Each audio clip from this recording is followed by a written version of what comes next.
잠언 14장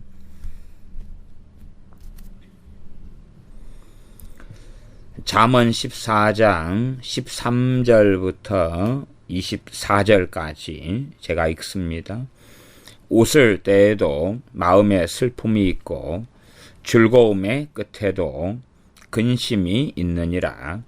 마음이 패리한 자는 자기 행위로 보응이 만족하겠고 선한 사람도 자기의 행위로 그러하리라. 어리석은 자는 온갖 말을 믿으나 슬기로운 자는 그 행동을 삼가느니라. 지혜로운 자는 두려워하여 악을 떠나나 어리석은 자는 방자하여 스스로 믿느니라. 노하기를 속히 하는 자는 어리석은 일을 행하고 악한 계교를 꾀하는 자는 미움을 밟느니라. 어리석은 자는 어리석음으로 기업을 삼아도 슬기로운 자는 지식으로 면류관을 삼느니라. 악인은 선인 앞에 엎드리고 불의자는 의인의 문에 엎드리느니라. 가난한 자는 그 이웃에게도 미움을 받게 되나 부요한 자는 친구가 많으니라. 그 이웃을 업신여기는 자는 죄를 범하는 자요 빈곤한 자를 불쌍히 여기는 자는 복이 있는 자니라. 악을 도모하는 자는 그릇 가는 것이 아니냐. 선을 도모하는 자에게는 인자와 진리가 있으리라. 모든 수고에는 이익이 있어도 입술의 말은 궁핍을 이룰 뿐이니라. 지혜로운 자의 재물은 그의 면류관이요 미련한 자의 소유는 다만 그 미련한 것이니라. 아멘. 웃을 때에도 마음에 슬픔이 있고 즐거움의 끝에도 근심이 있느니라.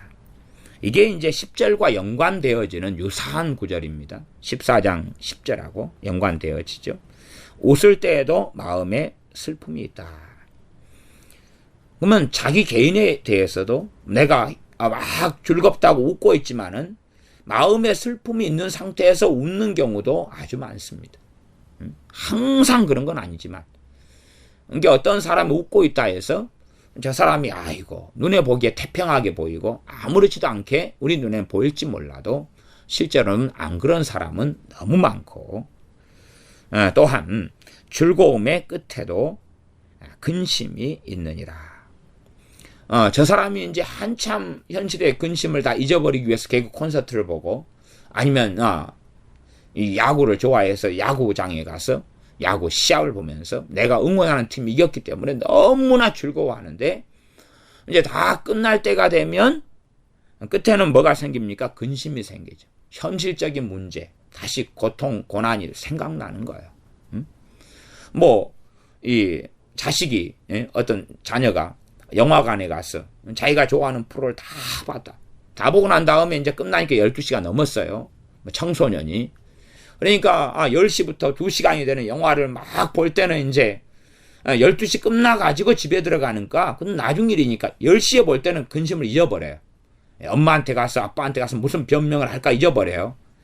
그래가 잊고 막 몰두하다가 이제 영화가 중간을 넘어가가지고 후반으로 갈 때 이제 근심이 돼요, 안 돼요? 되지요. 그때부터 이제 아이고 조금 이따 들어가야 되는데 그러면서 이제 40분 남았어, 30분 남았어, 20분 남았어, 10분 남았어. 이제 아이고 영화는 끝나서 너무 좋고 재밌는데 그때부터 많은 근심이 들어가죠. 뭐라고 변명을 할까?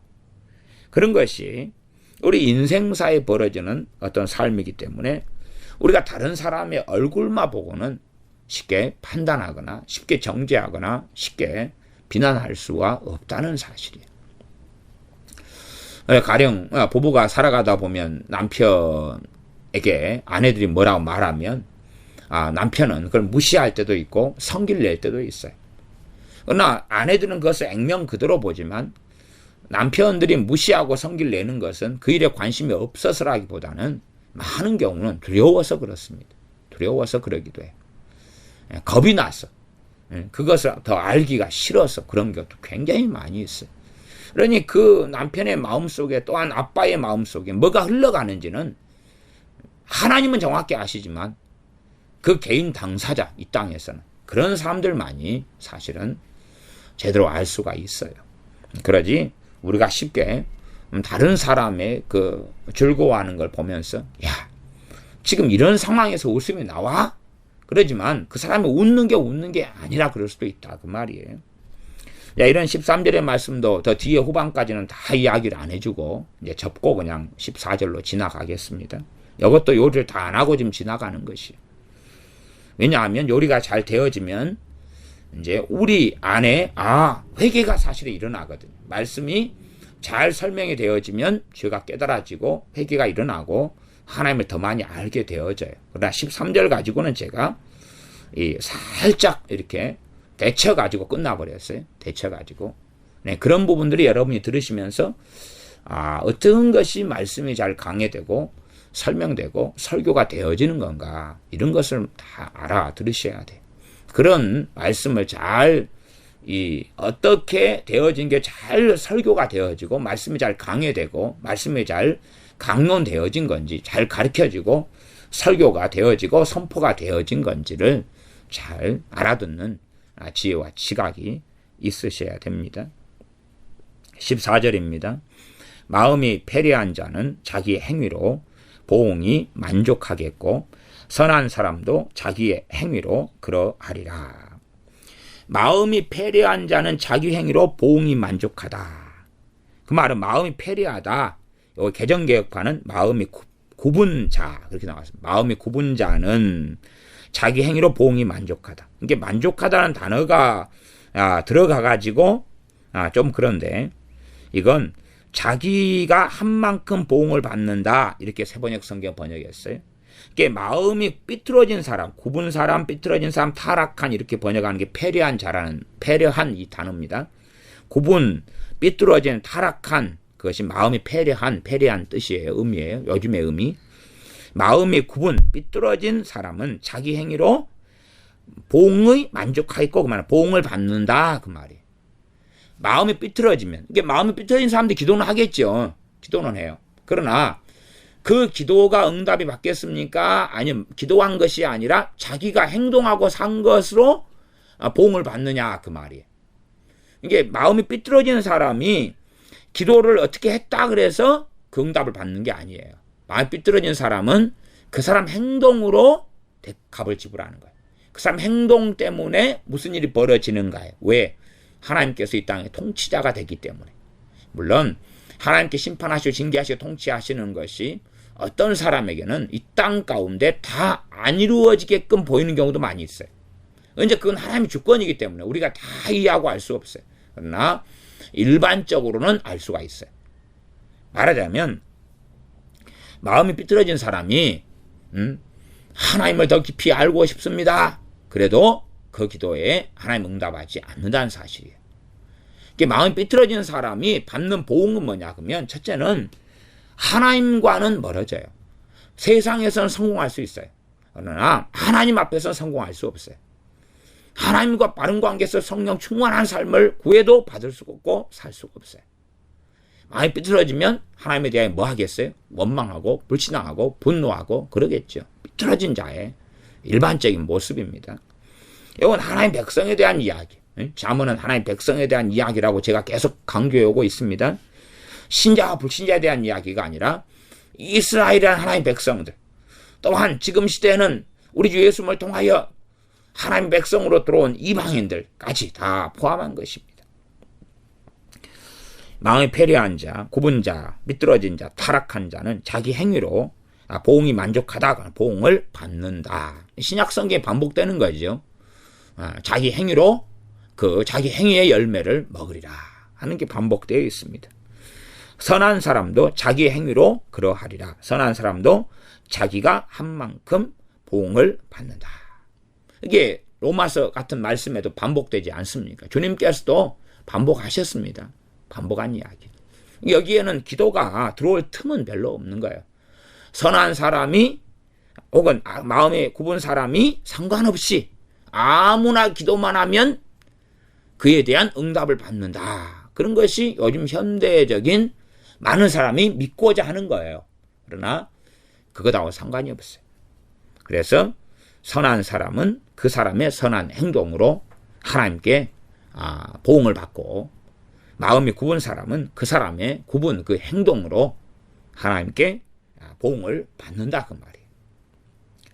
그래서 여러분이 오늘 시간에는 기도에 대해서 극단적으로 배우고 드는 것, 기도에 대한 어떤 극단성하고 이 잠언의 말씀을 좀 비교를 해보셨으면 좋겠어요. 모든 잠언에 대한 말씀이 다 그러하지만 비교를 해보셔야 돼요. 그래야지만이 잘못된 극단성이 깨뜨려 나가는 거예요. 안 그러면 안 깨집니다. 안 깨지는 가운데 계속하여 기도에 대한 기도는 만사를 변화시킨다는 이 극단성에 젖어서 이거에 대한 변론이 자꾸 일어나는 거예요. 제가 항상 기도는 너무 중요하다고 말씀드렸어요. 기도는 너무 중요하다. 그러나 기도가 전부가 아니에요. 기도가 전부라면 또 중보기도는 꽤 중요한 겁니다. 그러나 중보기도가 응답받는 것은 별로 없어요. 유감스럽게도 별로 없습니다. 그런 것을 어느 정도까지는 말씀을 통하여 알고 있어야 돼요. 그런 거 제대로 이해하지 못하고 알지 못하면 삐뚤어진 채로 하나님의 말씀을 전반적으로 왜곡하는 가운데 잘못된 길을 걸어가고 맙니다. 15절입니다. 어리석은 자는 온갖 말을 믿으나 슬기로운 자는 그 행동을 삼가느니라. 어리석은 자가 온갖 말을 믿는다. 이게 사기꾼의 말도 믿고 이단의 말도 믿고 사이비의 말도 믿고 성경 잘못 해석된 사람들의 말도 믿고 다 믿어요. 해를 받습니까? 안 받습니까? 받아요. 어리석은 자가 자기는 어리석은 것을 온갖 말을 다 믿으면서 하나님 나를 보호해 주세요. 아니면 내 기도의 대상이 내 자녀들인데 자녀가 다 어리석은 자들이에요. 물론 부모 눈에는 자식이 다 천재로 보일 수도 있겠지만 온갖 말을 믿는 어리석은 자녀예요. 그러면 내가 기도해요. 하나님 내 자녀를 보호해 주십시오. 보호 받아요? 못 받아요? 못 받습니다. 못 받아요. 지금 온갖 말을 믿느냐 안 믿느냐는 그 어리석은 자녀라면 자녀, 부모라면 부모, 형제라면 형제, 이웃이라면 이웃이 결정하는 문제예요. 그건 내 중보기도로 그걸 막을 수 있는 문제가 아니라는 사실이에요. 이건 하나님께서 각 사람이 허락하신 자유의지의 영역이에요. 그걸 막는 게 아니에요. 그러면 누가 설사가 나오고 있는데 하나님 그 사람의 거시기를 막아주십시오. 설사가 못 나오게 막아주십시오. 좀 말이 안 되잖아요. 하나님 그런 것도 관여해가지고 막아야 되는 거예요? 말이 안 되잖아요. 아이고 하나님 저 사람 어제 고깃집에를 20명 가서 먹었나? 18명 가서 먹었나? 무한리필집에 갔더니 애 하나가 화장실에 갔더니 누가 오바이트를 해놨어요. 그러더라고요. 얼마나 많이 그것을 고기가 맛있어 먹었는가. 누가 그것을 그냥 우리 전문용어로 짜구가 나도록 먹은 다음에 화장실 가서 막 욱하고 토한 거죠. 그런데 시간이 별로 없어가지고 변기에다가 토를 못하고 그 앞에다가 토를 막 해버린 거죠. 근데 우리 교회 애들도 먼치 많이 먹어가지고 화장실을 계속 들락거리는 거예요. 사실은 이 무한리필 고깃집 이런 데서 화장실 들락거리는 것은 반칙이거든요. 사장 입장에서 얼마나 성질 나겠어요. 소화 잘 되는 애들은 한번 그냥 한 다음에 또 먹어버리고 그러는데 그건 진짜 반칙이에요. 그래서 작은 것만 두고 큰 것은 사실은 이 고깃집 무한리필집에서 뷔페집 이런 데서는 절대 이용을 안 해야 돼요. 그리고 이제 엉덩이를 막아달라고 하나님께 기도를 또 할 수 있으나 그러나 응답이 안 된다는 사실이에요. 그러니 실제로 이 어리석은 자는 온갖 말을 믿어요. 그럼 내 자녀가 내가 하는 중보기도 가지고 자녀를 지키는 문제가 아니라 내 품 안에 자녀가 있을 때 어리석은 자가 되게 해야 돼요? 지혜로운 자가 되게 해야 돼요? 지혜로운 자가 되게 하면 그 자녀를 위해 중보기도 할 일이 없어요. 어차피 어리석은 자가 되면 중보기도 해도 받지는 못하는 거예요. 근데 지혜로운 자가 되면 중보기도 할 필요가 없어요. 거꾸로 서로 간에 중보기도를 해줄 수 있는 거예요. 가족으로서. 둘 다 지혜로운 자면. 둘 다 중보기도 해줄 때 그 효력이 있고 역사 안에 힘이 있단 말이죠. 그런데 둘 다 어리석은 자가 됐다. 뭐 이제 말할 이유가 없고 내 자녀가 어리석은 자가 됐다. 중보기도 한다 해서 그 효력이 있질 않아요. 물론 어떤 사람은 설교를 들으시면서 아이고 효력이 왜 없어요? 그걸 변론할지 몰라도 그런 변론은 저는 하기 싫습니다. 성경 자문만 봐도 뻔하게 알 수 있는 것을 그 정도 이해 못 해버리면 참 얼마나 심각하게 왜곡됐는가. 하나님 말씀에 대한 왜곡이 얼마나 심한가. 잘못 듣고 배운 게 너무나 심한가. 착각한 게 얼마나 심한가. 그렇게 말할 수밖에 없겠습니다. 어리석은 자가 온갖 말을 믿어 사기꾼의 사기에 당하고 이단 사설에 당하고 잘못된 성경 해석에 당하고 우리 잘못된 길을 걸어가는 것, 이것은 기도로 어떻게 할 수 없는 거예요. 그 사람의 자유의지입니다. 그 사람의 자유의지. 그러면은 우리가 아이고 내 자녀가 어리석은 자인데요 하나님, 내 자녀가 온갖 말을 믿지 않고 바른 말만 믿고 바르지 않은 말은 믿지 않게 해주세요. 그러면 이제 그 효력이 얼마나 갈까요? 그 기도 응답돼가지고 죽을 때까지 효력이 있어야 돼요? 하루? 일주일? 아니 정말로 그거 응답된다고 치면 효력이 얼만큼 있어야 돼요? 오늘요? 오늘? 일주일? 한 달? 그럼 내 어리석은 자녀가 나하고 다른 내가 뭐 여수에 산다. 그럼 그 자녀는 서울에서 직장생활을 한다. 그러면 그 효력이 몇 시간이에요 도대체?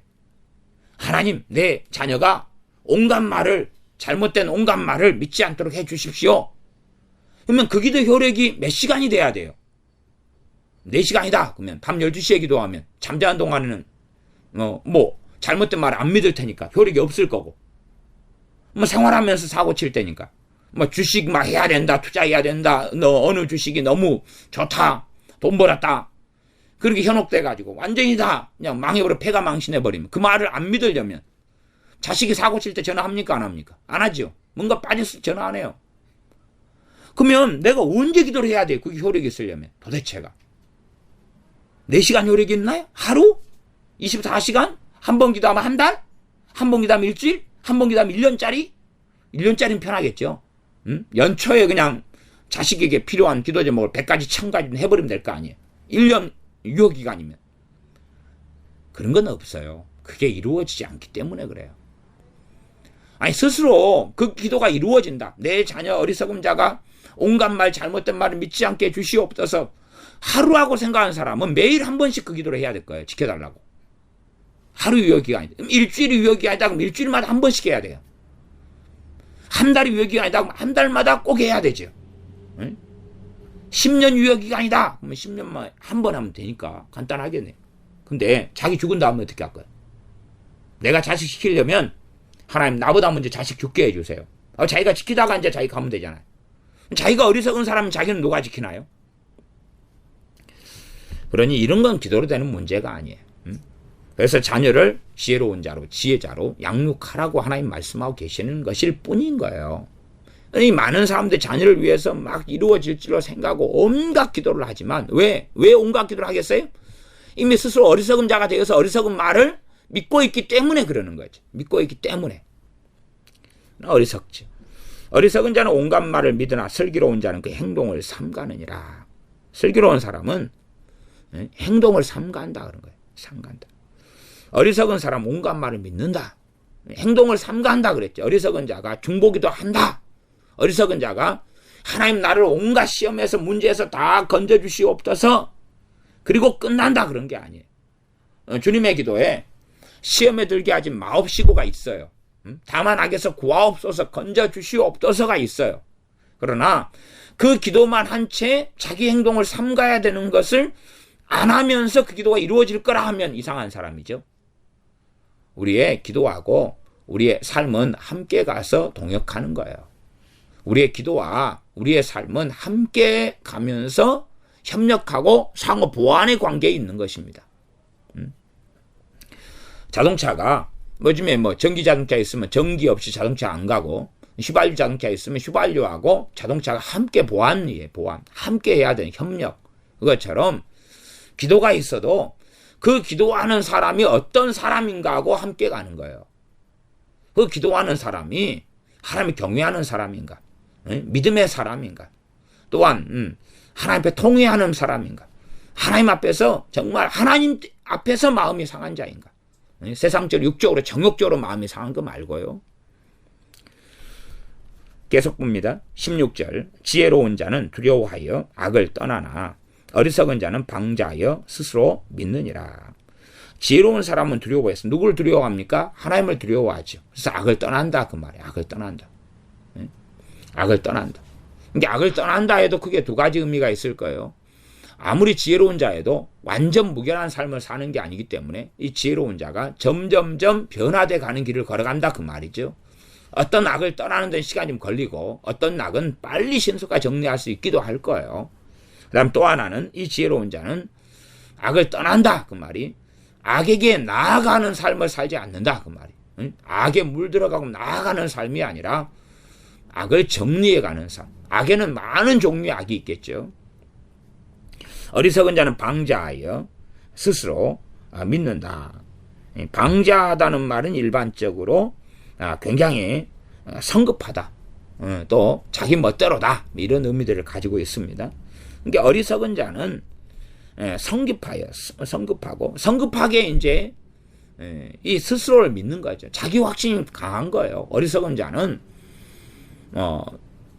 자기 스스로 지금 어리석은 자가 이 하나의 백성이니까 자기 스스로의 확신이 강한 거예요. 근데 자기를 믿어요. 내 생각, 내 이론, 내 교리, 내가 가진 가치관, 내가 가진 판단이 옳을 거야 하는 담대함과 확신을 가지고 있는 거예요. 그렇기 때문에 어리석은 자죠. 어리석은 자는 똥꼬집이 굉장히 센 거예요. 어리석은 자는 어리석으면 굉장히 강해요. 굉장히 강해요. 근데 열매로 알 수 있어요. 이 어리석은 자든 또한 슬기로운 자든 지혜로운 자든 하나의 백성이라고 일컬어진 이스라엘 백성 또 지금 크리스찬 안에 있기 때문에 자기가 스스로 믿는데 그게 옳다면 하나님 관계가 깊어져 갈 거예요. 세상을 사랑하기보다는 하나님을 더 깊이 사랑하게 될 거예요. 주님을 목숨같이 사랑하게 되는데 나아가고 그는 깨어있어 기도하게 될 것이고 성령 충만하게 될 것이고 말씀의 충만한 은혜 속에서 하나님의 임재 가운데 하나님과 동행하는 삶을 살게 될 거예요. 그러나 그 사람의 스스로를 믿고 스스로의 판단과 생각을 믿고 사는데도 하나님과 정말 거리가 멀고 성령의 아홉가 열매들을 맺어가는데 거리가 멀다면 그는 당연하게 어리석은 자일 뿐이죠.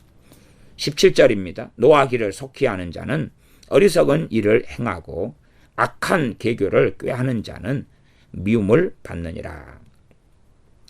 노하기를 속히 하는 사람, 성기를 그냥 성기를 난다고 빨리 성급하고 성기를 빨리 내는 사람, 성기를 잘 내는 사람은 어리석은 일을 행한다. 성경에서 행함 안에는 첫째 마음, 생각, 그 다음에 말, 감정, 그 다음 직접적인 액션, 행동까지 다 포함되는 개념이라고 제가 설명해 왔습니다. 그러니 노하기를 속히 하는 사람이 가장 첫 번째 어리석은 것은 뭐겠습니까? 말이죠. 말. 일반적으로 말이에요. 말. 노하기를 속히 하는 거예요. 노하기를 속히 하니까 이제 마음에서 뭐가 일어납니까? 어떤 온갖 쓰레기 같은 더러운 생각들, 감정들이 막 치솟아 올라올 것 아닙니까? 그걸 풀어버리는 거죠. 이제 풀어버리니까 말과 행동이 나옵니다. 그래서 일반적으로 행한다 그럴 때는 말과 행동을 중심으로 놓고 이야기합니다. 행한다 그럴 때. 그러니 어리석은 자는 노하기를 속히 하는 자는 어리석은 일을 행한다. 어리석은 일을 한다. 말과 행동으로 이제 어리석은 일을 행하고 악한 계교를 꾀하는 자는 미움을 받는다. 악한 계교, 못된 일을 꾀하고 사는 사람은 누구에게 미움을 받겠습니까? 하나님께 미움을 받죠. 하나님께 미움을 받습니다. 사람들에게는 받을 수도 있고 안 받을 수도 있어요. 왜냐하면 악한 계교를 꾸미는 사람이 과거에 절대 군주였다. 그러면 사람들은 미워하는 것보다도 두려워하겠죠. 또 악한 계교를 꾸리는 사람도 자기 동료가 있겠어요? 없겠어요? 있겠죠. 그러면 사랑의 관계가 될 수 있겠어요. 악한 계교 중에 하나가 저 집은 금은보화가 많으니까 우리 세 명이 힘을 합쳐 도둑질 하러 가자. 우리는 하나. 그리고 세 명이서 하면 서로는 악한 계교를 내주니까 감사하다. 닌 잔머리 잘 쓰잖아. 어떻게 경비 보안 장치를 통과해 갈 것이냐. 좀 꾀를 좀 내봐라. 그러니 미움을 받는 것은 도둑 맞은 집주인한테는 미움을 받겠지만 집주인이 범인을 잡지 않는 한은 누구를 미워해야 될지 모르는 거예요. 하나님께 미움받는 것이 근원적인 이야기입니다. 그러니까 사람들은 악한 계교를 꾀하는 자 미움을 받느니라. 자기가 미움을 받지 않는다. 그러니까 그래서 나는 사람에게 미움을 받는 게 아니기 때문에 사람들 나를 다 좋아해. 그래, 난 악한 계교를 꾸미는 자가 아니야. 그렇게 말합니다. 그러나 악한 계교를 꾀하는 사람은 미움받는 게 하나님이에요. 그러니 하나님 관계가 좋아질 수 없다. 18절, 어리석은 자는 어리석음으로 기업을 삼아도 슬기로운 자는 지식으로 면류관을 삼느니라. 어리석은 자가 가진 기업은 어리석음이다. 어리석은 자는 계속 남는 거, 새끼치듯이 남는 것입니다. 어리석은 자가 살아가면 어리석음은 점점점 세월만큼 많아져가고 많아져갑니다. 그러니 어떤 사람이 하나님을 떠나고 하나님을 등지고 하나님 앞에 살지 못한 채, 또한 심지어 그 사람이 하나님의 백성이고 믿는 사람이라 한 채 어리석은 자로서 어리석은 시간을 20년 보냈다 그러면 그에게는 어리석음이 어마어마한 기업이 돼가지고 있다는 사실이에요. 그리고 그 사람이 이거 어리석음을 버리고 하나님께 돌아오고 하나님 앞에 깨어있어 사는 삶을 사는 것은 극히 어렵다. 보통으로는 되어지지 않는다는 게 안타까운 일입니다. 그래서 우리가 불신자로 살아가면서 사는 어리석음하고요, 그 다음에 하나님 백성으로 살면서 가진 어리석음하고 무서운 것은 하나님 백성으로 살면서 가진 어리석음입니다. 어떤 사람이 한 50살에 예수님을 영접했다. 그러면 그 사람은 50살까지의 삶을 죄악된 삶을 여길 거 아닙니까? 근데 어떤 사람이 30살에 주님을 믿었다. 50살까지 신앙생활을 했는데 그가 육적이고 종교적이고 세상을 사랑하고 그러면 설교 듣고 그러면서 기도 생활하고 20년간 살아왔다. 그러나 그는 성령 충만하지 못하고 세상을 사랑하고 독선적이고 아집하고 시기와 질투하고 이간질하는 사람이다. 그러면 20년 동안 그가 하나님을 알고 이해했던 것이 어떤 거겠느냐 그 말이. 그건 어리석음이라는 어마어마한 기업을 만들어낸 것이죠. 그러니 차라리 50살에 믿게 된 것이 10배, 100배가 더 좋은 거예요. 이 30살에 믿어가 50살이 됐는데 그가 성령 충만하지 않은 20년을 보냈고 그가 깨어있지 않은 20년을 보냈고 그가 유격적인 20년을 보냈고 그가 세상을 사랑하는 20년을 보냈고 그러면서 20년간 설교 들어왔으면 성경에 대한 이해를 그는 어떻게 하고 있느냐, 하나님에 대한 우리 주님에 대한 이해를 어떻게 하고 있느냐 하는 거겠어요. 그러니 끔찍한 참사는 얘기된 거고 예견된 것입니다. 그런 사람의 종말이 일반적으로 지옥일 수밖에는 없고 배교자일 수밖에 없고 심지어 종교인으로 교회 안에 남아있더라도 주님께서는 나는 너를 모른다 할 수밖에 없다는 사실입니다. 그래서 어리석은 자는 어리석음으로 기업을 삼는다. 그러니 그들은 성령의 열매를 맺히지 못하고 하나님과 동행하는 삶 속에 들지 못한 채 어리석음만을 점점점 키워나가는 끔찍한 일이 됩니다. 그러나 이제 덜 어리석은 사람은 영적 침체 속에 들어가면 내가 지금 하나님과 거리가 멀구나, 회복해야 되구나, 처음 사랑을 내가 잃어버렸구나, 그런 걸 알고 있다 그 말이에요. 그런 사람은 어리석음이 덜하겠죠. 그리고 회개가 일어날 수 있다 그 말이에요. 그러나 세상을 사랑하며 어리석음을 잔뜩 만들어내고 있으면서도 나는 뭐 잘 믿고 있어, 신앙생활 잘하고 있어, 이렇게 믿는 게 정상이야. 나는 교리를 가지고 있어, 나는 이단과 사이비가 아니야, 그렇게 생각하는 사람이 있다면 사실은 그런 사람이 걷는 길은 지옥으로 걷는 길 외에는 저는 남아있지 않다 이렇게 봅니다.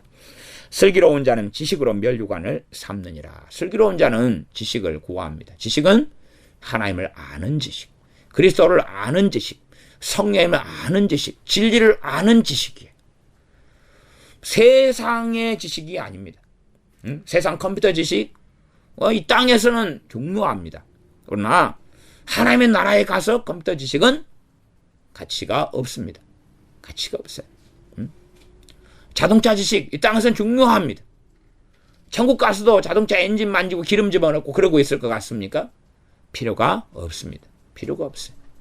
그러면 천국에서 유전을 파가지고 막 휘발유, 경유 준비하고 전기 준비해서 전기 자동차 만들고 그러고 있을 거라고 생각하면 오산이다 그 말이에요.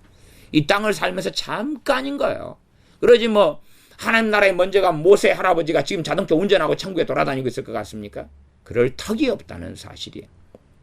그러니 이 땅의 지식에 대한 게 아니에요. 뭐 생물제 이제 DNA가 어떻고, 박테리아가 어떻고, 미토콘드리아가 어떻고, 세포벽, 세포막은 어떻고, 리보솜, 리소솜은 기능이 뭐고, 단백질은 몇 종류가 있고, 그런 것이 지식이 아니라 영원한 지식을 이야기합니다. 영원한 지식. 진리를 아는 지식, 하나님을 아는 지식에서 참된 지혜가 온다. 그렇게 간략하게는 말씀드리겠습니다. 슬기로운 자는 지식으로 면류관을 삼는다. 면류관이 그 사람 영광이고 그 사람의 기업이죠. 그러지 이 땅에서 성공, 명예, 또한 학위, 명성, 권력, 돈, 재물, 이것으로 면류관을 삼지 않는다는 사실이. 참으로 슬기로운 자는 이 땅에 영원하지 않은 것은 영원하지 않은 것으로 알고 있다 그 말이에요. 영원한 것과 영원하지 않은 것의 구별과 차이를 알고 그가 슬기로운 자가 추구하고 구하는 것은 영원한 것을 구합니다. 하나님 앞에서 영원한 가치가 있는 것들을 구하는 것인데 이 슬기로운 자는 지식으로 면류관을 삼는다. 하나님 말씀을 통해서만이 하나님을 제대로 알 수가 있습니다. 말씀 없이 하나님을 아는 것을 하나님 자신께서 인정하시지 않습니다. 하나님 말씀 없이 성경 66권의 또 다른 계시를 받아가지고 하나님을 아는 것 자체를 하나님은 허락하시지 않습니다. 그렇기 때문에 이 하나님을 경외했던 고넬료에게도 천사를 보내셔서 천사를 통하여 계시를 준 게 아니라 피장 시몬에 있는 시몬, 게바, 베드로를 청해 와서 주 예수 그리스도의 복음을 들으라고 했던 것입니다.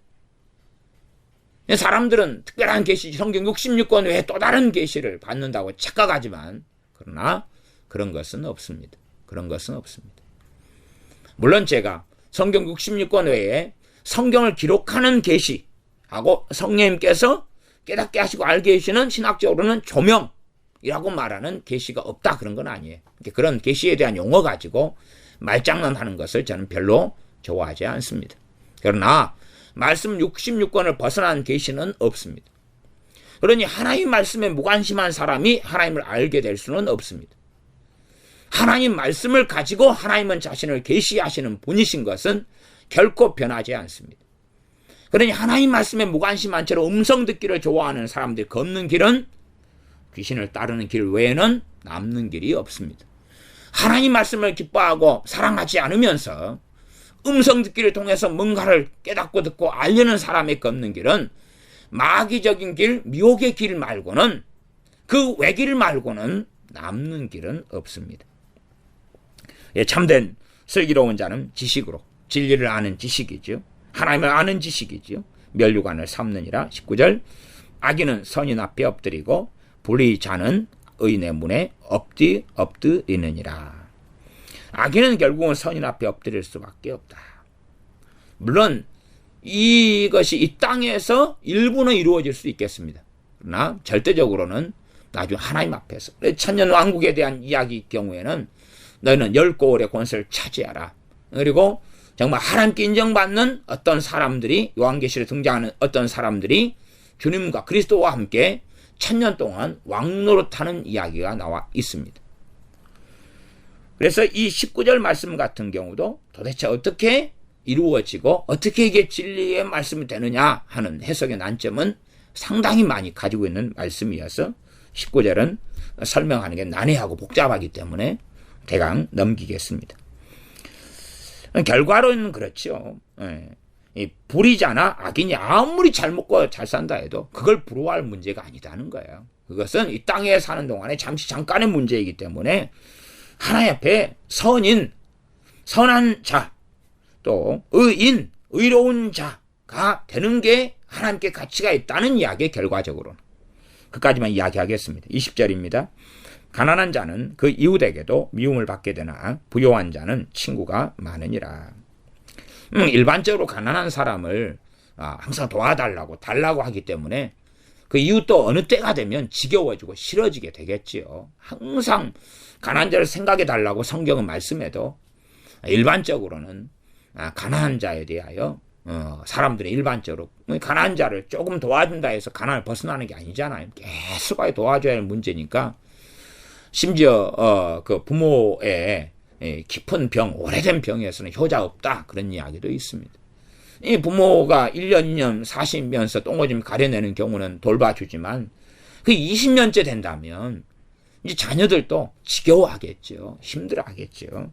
그런 이야기일 수 있습니다. 그러니 참으로 육적으로 가난하게 사는 것 자체가 죄는 아닙니다. 죄는 아닙니다. 그러나 내가 가난한 자로 오래 살면서 내 이웃이 나를 미워한다 그래서 그 책임을 전적으로 이웃에게 돌려서는 곤란하다 그 말이에요. 야, 내가 10년째 형제들한테 도와달라 그랬는데 11년째 되니까 형제들이 안 도와준다. 그래서 왜 너희들만 잘 먹고 잘 사냐? 그렇게 하면 안 된다 그 말이에요. 실상은요. 이 가난한 자는 자기의 가장 큰 고통이 가난이란 고통이 있겠지만 그럼에도 불구하고 그 가난한 자를 이웃이 되어서 지켜보고 때론 도와주고 또는 가족이 되어서 형제가 되어 도와주고 한다는 것이 오랜 기간이 되면 결코 쉬운 일이 아니게 되어집니다. 그러므로 참으로 하나님의 사람들이 이 주님께서 가난한 분이 아니신데 우리를 위하여 부요하신 자로서 가난케 되심은 우리로 부요케 하려 하심이니라. 참된 믿는 사람이 가난한 자일 수는 있으나 그러나 이웃에게 손 벌리는 사람이 되어서는 곤란합니다. 하나님께서 역사하셔서 이웃을 통해 나를 돕게 하시는 것은 맞고 옳습니다. 하나님께 역사하셔서 교회를 통하여 가난한 나를 돕게 하시는 것은 옳아요. 그러나 우리가 가난한 자라면 하나님께 도움을 요청해야 되는 거지. 이웃에게 도움을 요청한다면 그 사람은 하나님하고는 사실은 거리가 먼 사람이 되고야 맙니다. 가난한 자가 어렵다고 이웃에게 손을 벌리는 것은 일반적인 일이에요. 그러나 진정으로 가난한 자가 하나님의 자녀일 수 있고 하나님의 자녀라면 하나님께 엎드리고 하나님께 구하여야 한다는 사실이에요. 그렇지 않으면 이웃한테 미움을 받아요. 그리고 누구를 미워합니까? 이웃을 미워해요. 형제들한테 도움을 구해. 누구를 미워해요? 형제를 미워해요. 이 한국에는 목회자들이 많고 그리고 교회도 많은데 작은 교회도 많고 그 다음에 목회자분들이 교회를 개척하여서 재정적인 어려움을 많이 겪으면서 가족들한테 손을 벌리는 경우가 굉장히 많습니다. 그래서 가족들이 잘 주님을 안 믿으려고 그래요. 가족들에게 내가 교회를 개척해야 하는데 월세가 없다. 좀 도와달라. 또 가족이 믿는 사람들 다 있으면 그 사람들 도와달라. 11조를 우리 교회로 보내라. 헌금 우리 교회로 보내라. 선교를 이리 해라. 막 그래요. 근데 시간이 지나가면 뭐 안 그럴 수 없고 그럴 수 없는 희한한 경우가 되지만 결국은 미움을 받을 수밖에 없어요. 근데 그 근본은 자기가 그런 거예요. 자기가 주의 종으로 하나님께 부름받았으면 먹고 입고 마실 것은 하나님으로부터 공급될 것을 믿어야 되는 것이 믿어야 되는 거예요. 하나님한테 부름을 안 받았다면 그 확신이 없다면 확신을 받든지 하나님께 다시금 부르심을 받든지 아니면 가지 말든지 그 길을 해야 될 것 아니겠습니까? 자기가 하나님께로부터 부름받았다면 하나님을 믿어야지요. 그런데 왜 손을 벌리냐 그 말이에요. 그러면서 미움 안 받기를 바라면 자기가 나쁜 사람인 거예요. 자기가. 그러니 가난한 사람이 이웃에게 너희 이웃 중에 가난한 자가 있으면 도와라 하는 게 하나의 명령이지만 그걸 가지고 주장해서는 안 되는 거예요. 가난한 사람 누구에게 엎드려야 됩니까? 하나님께, 하나님 앞에 엎드리고 하나님의 도우심을 받아야 하는 것이 그 사람으로서. 부요한 자는 친구가 많으니라. 근데 가난한 사람이 부요한 사람을 보고 야, 딴 사람이 나를 왕따시키는데 저 사람은 왕따시키지 않고 가까이 안 해. 세상이 너무 야비해, 야박해.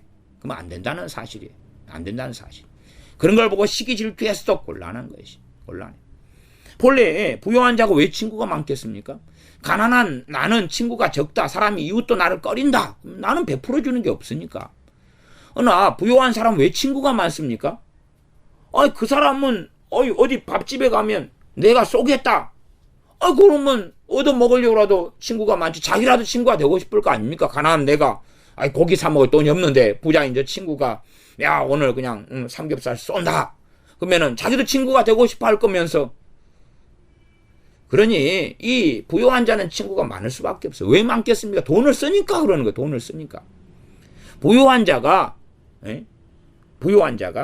돈을 안 쓰는 구두쇠라면 친구가 많겠어요? 없겠어요? 없어요. 그건 없어요. 점점점 없어져요.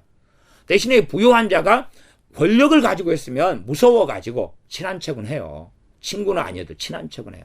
그러나 일반적으로 부유한 자에게 친구가 많으면 그 사람은 돈을 잘 쓰는 사람이에요. 돈을 잘 써요. 이게 특별히 성격이 좋아가지고 친구가 많은 경우도 있지만 그 사람 중심으로 사람이 많이 모이면 돈을 잘 쓰는 거예요. 일반적으로. 그러니까 그런 것을 가지고서 우리가 쉽게 아이고 저 사람은 돈으로 어떻게 한다 그렇게 판단하면 안 되는 거예요. 가진 것만큼 친구가 많은 것은 돈을 잘 쓰니까 그래요. 좋은 쪽이든 안 좋은 쪽이든. 안 좋은 쪽이라는 것은 뭐 술 쏜다 그 말이죠. 아이 내가 오늘은 노래방 가서 내가 쏠게. 달란지점 가자. 내가 그냥 300만 원까지 오늘 긁을게. 그것은 안 좋은 쪽이다 그런 거예요. 어쨌든 그러나 그런 거 좋아하는 사람은 친구가 될 수밖에 없는 거 아닙니까? 그러니 돈이 떨어져 버리면 그런 친구도 다 사라지고 없어지는 거예요. 헛된 것이죠. 헛된 것. 그런 친구는 가치들이 사실은 없는 거죠. 돈 가지고 내가 사주고 쓰기 때문에 사람이 모이고 친구가 된다. 그러면 그것을 믿고 있어봐야 자기가 사업이 망하고 돈이 떨어지면 거기에는 진실한 친구는 없기 때문에 참된 진실한 친구는 가난이나 부유하고는 상관이 없는 거예요. 진리 안에서 주님 안에서 서로 사랑, 진실한 사랑, 진리의 사랑 하는 사람들이 참된 친구들이 되어져야 됩니다. 21절 그 이웃을 업신 여기는 자는 죄를 범하는 자요 빈곤한 자를 불쌍히 여기는 자는 복이 있는 자니라. 그 이웃을 업신 여기는 자는 죄를 범하는 거다. 그 이웃 우리가 사는 그 자리에서 이웃이죠. 내가 사는 곳에서 나하고 관계를 가지고 내가 얼굴을 보고 알고 하는 것이죠. 이런 사람들 가운데 이웃을 업신 여긴다. 업신 여기는 이유는 첫째는 돈. 야, 저 사람은 옷도 그냥 추접하게 입고 가진 것도 없고 가난하고 뭐 이렇다. 아니 배운 게 없다. 그래 업신 여길 수도 있어요. 나 그것은 명백히 하나님께 짓는 죄다. 그래서 판단하지 말라. 비판하지 말라. 너희가 비판하는 그대로 헤아림을 받을 것이다. 헤아리지 말라. 헤아림을 그대로 너희가 받을 것이다. 하나님께서 하신다는 이야기예요. 하나님께. 그러니까 그러니 이웃을 업신 여기는 그러면 어떤 학생이 학교에 갔다 그럼 친구가 반 친구가 30명이다. 그럼 거기 업신 여기는 친구가 있다 그러면 그건 하나님께 범죄한 거다. 그 말. 하나님께 범죄한 거다. 왜? 학생에게 그 이웃은 누구겠습니까? 반 친구들이죠. 반 친구들. 심지어 이웃반 친구들도 이웃이겠죠. 그건 범죄를 아이들은 그래서 학교에 가면서 이웃이 많은 자리에 매일 들어가기 때문에 죄를 굉장히 많이 짓는 경우는 아이들이 많이 지어요. 학교에 간 아이들이 무진장 죄를 짓습니다. 무진장. 왜? 이웃이 많으니까. 이웃이 많아요. 그럼 직장에 출근하는 어른들 같은 경우는 직장 동료가 10명이다. 그들만 보고 살아요. 또 몸으로 일하는 막노동하는 사람이다. 그러면 판단할 정신이 없어요. 일 아니라고. 힘들어가지고. 쉬자 그러면 꿀 같은 휴식을 10분간 같이 취하는 거지. 거기서 남 욕하고 헐뜯고 있을 이유는 없는 거예요. 그러나 학교에 가면 육체노동은 안 하기 때문에 몸이 쌩쌩하다고 말이에요. 그럼 거기에서 이제 말하자면 에너지가 입으로 다 몰려가지고 입으로 이제 조잘조잘 하면서 이제 이웃을 업신 여긴다 그 말이에요. 반 친구가 30명, 옆반 30명, 그러면 60명을 다 씹을 수 있다 그 말이에요. 얼마든지 업신 여기고 조롱하고 비웃고 판단하고. 그러니 요즘의 아이들은 정말로 많이 악해져 갑니다. 악해져 가요. 이제 과거에 학생 수가 제 때는 60명이 넘었는데 그때 같은 경우는 이웃을 업신 여기는 게 좀 드물어요. 어떤 업신 여기는 게 있냐 그러면 장애인 친구들 이런 경우들 또 과거에 족보가 굉장히 중요했을 때 성씨를 보고 업신 여기고 그리고 혼혈적 말하자면 외국에서 여자분들이 시집 와가지고 애 낳아가지고 아빠는 한국 사람, 뭐 엄마는 베트남 사람, 그래서 업신 여기 이런 일은 좀 있었지만 60명이 넘으니까 이제 그리고 학교가 지금처럼 이렇게 이 공산주의나 좌파 사상이 들어와가지고 이간질이나 아니면 정교조가 들어와서 난장판이 되는 경우는 아니었기 때문에 공부 중심, 성격 중심의 학교이기 때문에 공부 못하는 아이를 업신 여기고 이런 거고 일반적으로 학생 수가 너무 많기 때문에 교접권이 약해요. 왜? 60명 이름도 다 외우기가 힘든 판이에요. 근데 지금은 이제 만만하게 20몇 명, 30명 그러니까 전부 다를 알고 지낼 수가 있어요. 전부 다를. 그러니까 이제 더 많은 죄를 지을 수가 있다고 말이에요. 예전에는 너무 학생이 많으니까 다 친하게는 못 지내는 거예요. 그냥 자기 패거리를 귀합해가지고 얼마 하고만 지내는 그런 것이면 차라리 좀 죄를 적게 지을 수도 있겠지요. 그리고 21절 하반절 빈곤한 자를 불쌍히 여기는 자는 복이 있는 자니라. 복이 있다 그러면 하나님 기뻐하신다 그 말이죠. 복하고 하나님 기뻐하시는 건 같이 관련되는 것입니다. 그래서 여호와의 말씀을 주야로 묵상하는 자는 복이 있다. 하나님이 기뻐하신다 그 말이에요. 그러니 죄를 범한다 하고 복이 있다 하고 반대로 지금 대꾸를 이루고 있잖아요. 복이 있다. 하나님을 기쁘시겠다 그 말이에요. 하나님을 기쁘시겠다 그 말이에요. 그것이 빈곤한 자, 가난한 자를 불쌍히 여긴 자다. 그러니까 내가 빈곤한 자, 가난한 자가 돼가지고 나를 하나님 불쌍히 여기라 그랬지 않느냐? 그러면 안 되는 거예요. 그건 안 되는. 그것은 각 사람에게 있는 자유의지예요. 그 다음에 빈곤한 자는 항상 많을 수 있어요. 근데 내가 가진 돈의 여유가 내 주변에 빈곤한 자 5명 있다 그러면 1명밖에 못 도우면 4명이 나를 욕할 이유는 없잖아요. 그렇지 않아요? 내가 1명을 밖에 못 도우는데 5명이 왜 저 사람만 입이고 나는 주둥이냐? 왜 우리는 안 돕냐? 그러면 그들이 불의한 게 되는 거예요. 그들이 불의한 게. 왜냐하면 함부로 우리를 판단하는 것 아닙니까? 그렇기 때문에 이 빈곤한 자, 가난한 자들 이런 성경 구절을 보면서 빈곤한 자를 불쌍히 여기는 복이 있다 이런 성경이 말했는데 너희는 왜 실천하지 않느냐 그러지만 믿는 사람 가운데 부자는 거의 없습니다. 믿는 사람 가운데 하나님은 부유한 복을 주는 사람 거의 별로 없어요. 왜냐하면 돈을 사랑하는 것이 일만 악의 뿌리가 되기 때문에 하나님과 동행하는 삶을 물질의 부를 받으면서는 그런 삶을 살 수 있는 사람이 몇만에 하나도 쉽지 않다 그 말이에요. 돈 중심의 삶을 살지. 아니 그들이 돈이 있으면 기도할 이유가 뭐가 있어요? 병든 병원에 가면 되고 먹을 게 있으면 하나님께 달라 그러면 돼요? 돈 가지고 사 먹으면 되지. 하나님 의지할 일이 없어요. 이제 부족함이 없으면. 계속 그래서 봅니다. 22절. 악을 도모하는 자에게는 그릇 가는 것이 아니냐. 악을 도모하는 것은 그것이 그릇 간다. 선을 도모하는 자에게는 인자와 진리가 있으리라. 악을 도모하는 자는 그릇 간다. 잘못된 길을 걸어가는 거다. 그리고 선을 도모하는 것, 그 사람이 인자와 진리가 있다. 인자는 사랑이나 자비를 인자라 그럽니다. 여호와의 인자하심 이렇게 시편에 많이 나오죠. 하나님으로부터 자비가 있다 그 말이에요.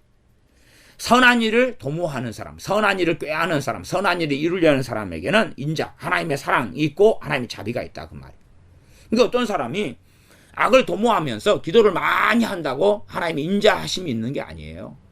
이게 기도하고는 지금 연결되는 부분이 아니에요. 지금 기도하고 연결되어 있다 그러더라도 악을 도모하는 자 기도하는 게 하나님 응답하시겠습니까? 선을 도모하는 자에게 응답하시겠습니까?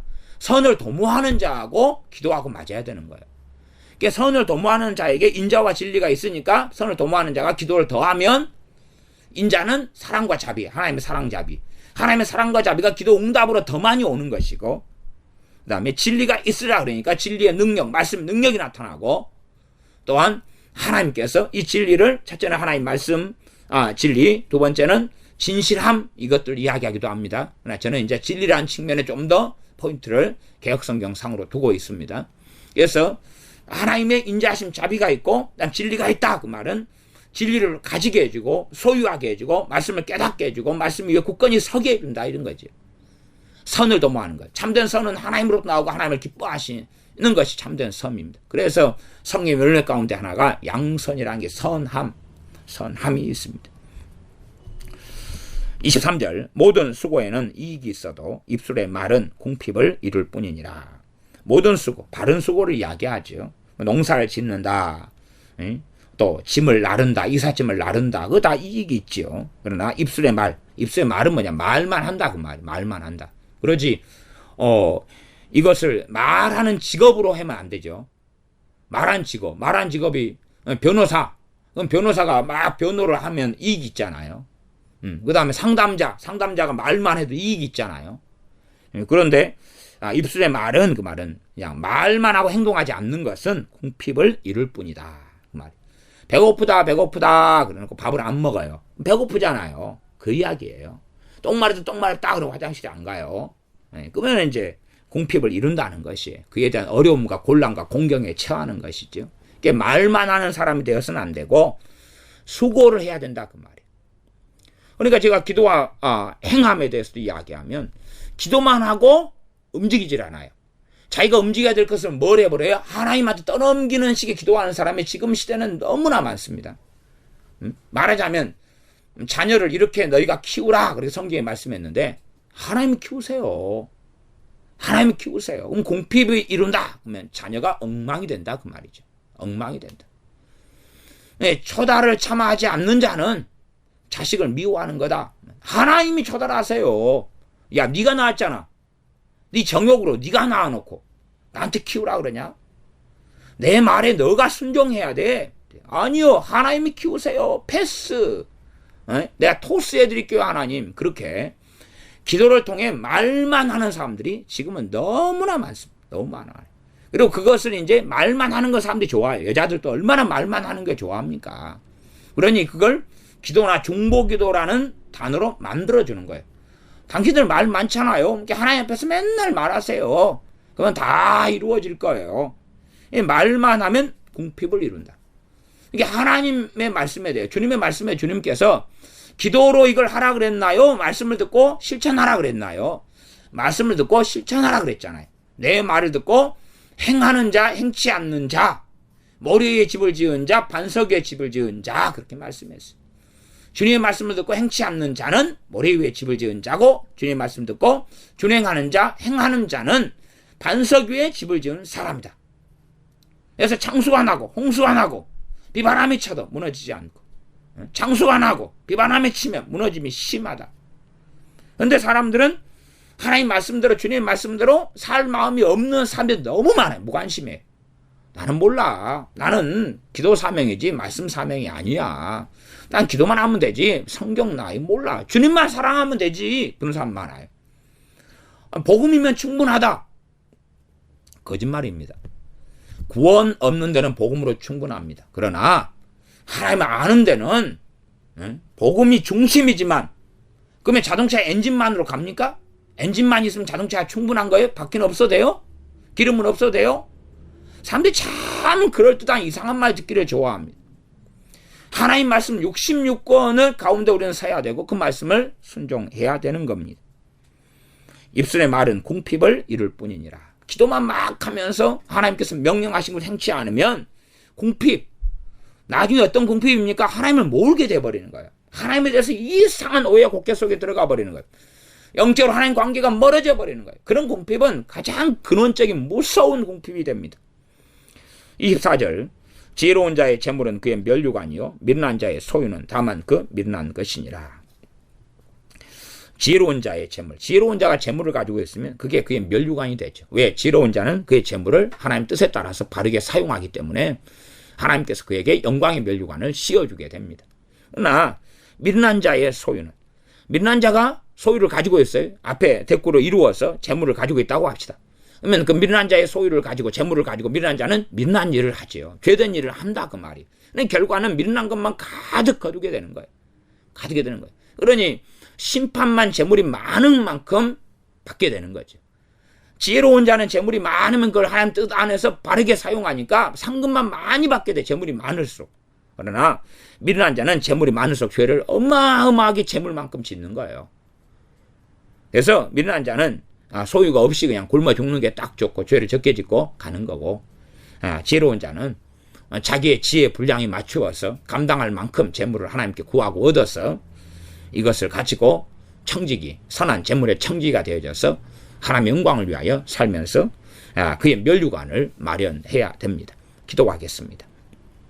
아버지 하나님, 잠언의 말씀을 우리가 읽으면서 우리가 극단적 기도론, 극단적 중보기도, 이 기도의 만능론 등에 빠져서 사는 병을 치유할 수 있기를 기도하고 바랍니다. 그러하온즉 기도와 상관성 가운데 잠언을 잘 살펴보는 지혜와 지각을 우리가 얻어서 어떠한 사람이 되어야 하는가, 어떠한 사람이 되어서 기도하는 것이 하나님의 응답을 가져오는가 하는 분별력을 갖게 하여 주시옵소서. 나아가 우리가 하나님의 말씀을 바르게 잘 이해하고 내 뜻 내 마음대로 해석하고 잘못된 길을 걸어가서 미련한 것들을 가득히 거두는 미련한 자들의 반열에 서지 않도록 하나님 말씀 듣고 읽고 깨닫는 그러한 지혜와 지각 가운데 우리를 이끌어 주시옵소서. 우리 주 예수님의 이름으로 기도하옵나이다. 아멘.